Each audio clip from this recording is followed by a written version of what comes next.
Hello everyone, it's Shane Kanto, your Wasteland reviewer, and I just finished binge watching Schitt's Creek. And I loved this show. At first I was really mad that this show got all the Emmys, beating out the likes of The Good Place, which had its last season, and What We Do in the Shadows. I'm like, this show better be amazing.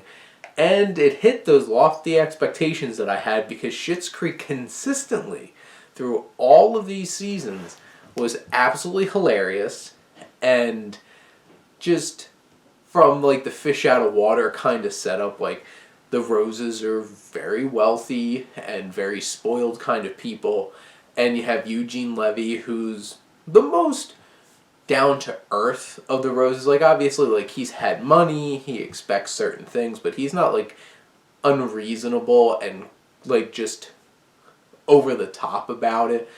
And Eugene Levy plays him with such genuine just humanity about him, and he's my favorite character personally. And throughout the show, you really get to see him go back to his roots, and there's joy in what he does. He might not get everything all the time, but he makes some of the most genuine human connections throughout the show.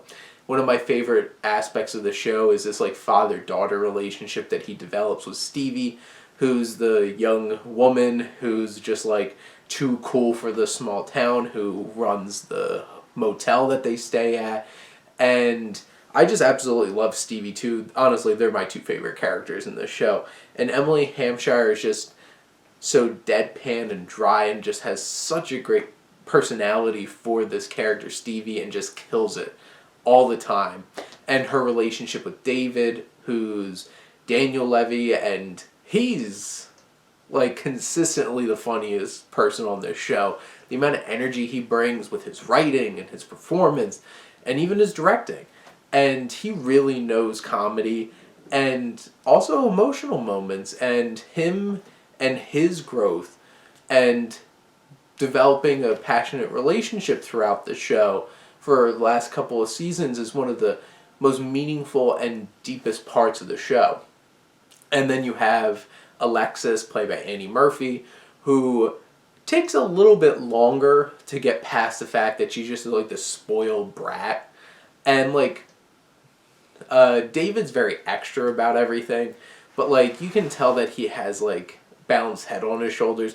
Alexis is just a brat for a big chunk of the show, but I think what's so nice is her arc, and when she finally pays it off, is that much more meaningful because she was such a brat for so long of the show. And Annie Murphy just exudes this charisma about her that makes Alexis fun and honestly very endearing towards the end of the show. Now, Catherine O'Hara kills it as Moira, being this over-the-top melodramatic soap opera actress. I never got to the point where I liked Moira, and I felt like she had the least amount of growth throughout the show, which was kind of disappointing to me. That's probably my biggest gripe about the show, is that she never felt like she fully appreciated the journey that she went on. And that's one of my favorite parts of the show, is how much you can tell Johnny and David and Alexis appreciated them losing their money by the end and really getting to find their humanity again.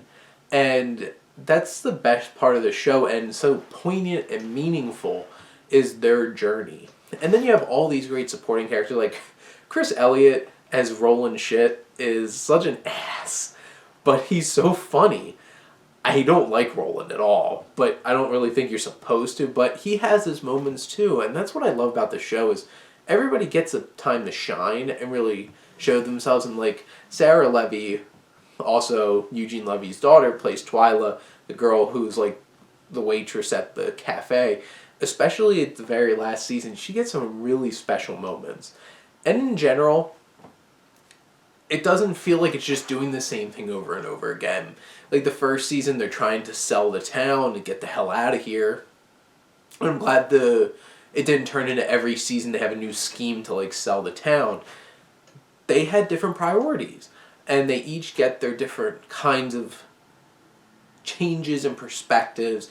And you have Johnny Rose getting back into business, finding a new venture, specifically with the motel, and Alexis just developing something on her own, and David coming up with his apothecary shop, and just all these different kinds of things.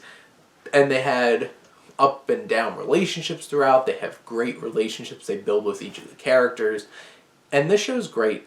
I got emotional. I laughed a lot. I laughed a lot watching this show. And I highly recommend checking out Schitt's Creek. It's all on Netflix, so you could binge through all 80 episodes pretty easy because they're like 20 minutes. But this is definitely a show that's going to last a long time and stick in people's memories, and I could see why it swept up in its last season with all the Emmys.